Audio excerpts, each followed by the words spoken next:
Bonjour, bonsoir tout le monde. C'est toujours un plaisir pour nous rencontrer par moi une chaîne ça qui c'est Déclic Plus.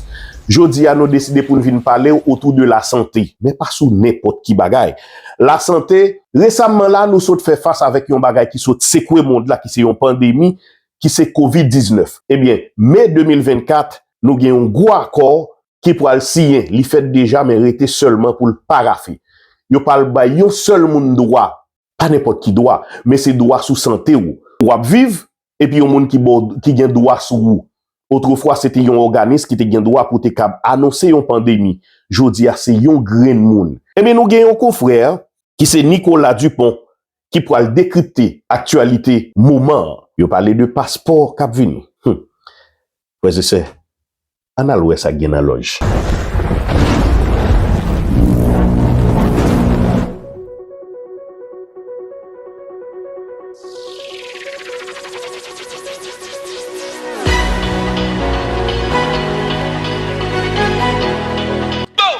Abonnez, likez, partagez. Faites presser. Abonnez, likez, partagez.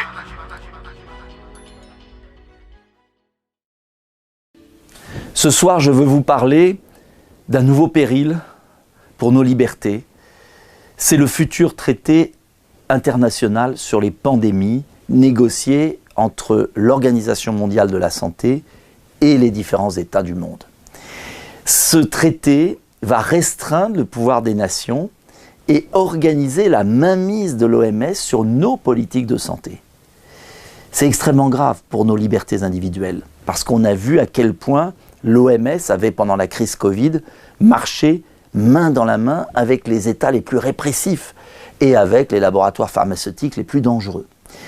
Alors de quoi s'agit-il ? Il s'agit d'un nouveau traité qui devrait être signé en mai 2024, donc c'est demain, et qui s'accompagnerait bien évidemment d'un passeport vaccinal pour pouvoir voyager dans le monde entier. Et donc une restriction sans précédent de nos libertés. Mais il y a des articles très graves dans ce traité, je m'appuie sur des réalités. Il y a d'abord l'article 15 qui prévoit que le directeur général de l'OMS pourrait dorénavant déclarer les pandémies. Avant, c'était un organisme. Et vous vous souvenez que pour l'affaire du Covid, la Chine avait bloqué pendant un moment, c'était une négociation entre les États. Là, ça serait le directeur général qui déclarerait une pandémie. Une fois qu'il a déclaré la pandémie, cela donnerait des pouvoirs extravagants à un nouvel organisme prévu par l'article 20, la conférence des parties. Et cette conférence des parties serait non pas un organe de recommandation, les termes ont un sens, mais il est marqué un pouvoir de décision. Ça veut dire que cet organe des parties, cette conférence des parties, par exemple, déciderait qu'il faut bloquer les frontières, qu'il faut mettre un pass vaccinal, qu'il faut imposer une vaccination obligatoire, etc., etc. Et c'est là qu'intervient le piège. Le piège, c'est que l'article 22 permet d'examiner par ce traité, l'OMS, les cas de non-respect des États. Et que les États ne pourront pas, je cite, nuire à leur population ni aux autres États. Et donc vous voyez qu'il y a une inversion de la charge de la preuve. Ce n'est plus les États qui sont maîtres dans leur politique de santé, c'est l'OMS qui vous met sous condition. Alors pourquoi c'est grave ? Parce que l'OMS n'est pas financée par des gouvernements, par des États. Il n'y a que 20% des crédits de l'Organisation mondiale de la santé qui sont versés par les États. Le reste de l'OMS est versé par qui ? Par des intérêts privés, soit des fondations, soit de l'industrie pharmaceutique. Ça veut dire par exemple que la fondation Gates, Melinda et Bill Gates, finance l'OMS et donc est à fond pour une vaccination accélérée des populations. C'est la fondation Bloomberg, c'est aussi des industries. Alors ça veut dire quoi ? Ça veut dire que vous voyez le piège se refermer. Ceux qui financent en plus ont le droit de demander que ces financements soient fléchés. Fléché, ça veut dire quoi ? Je finance l'OMS, mais je veux qu'on vaccine telle population, de tel vaccin, contre telle maladie. Vous avez vu que tout est bouclé.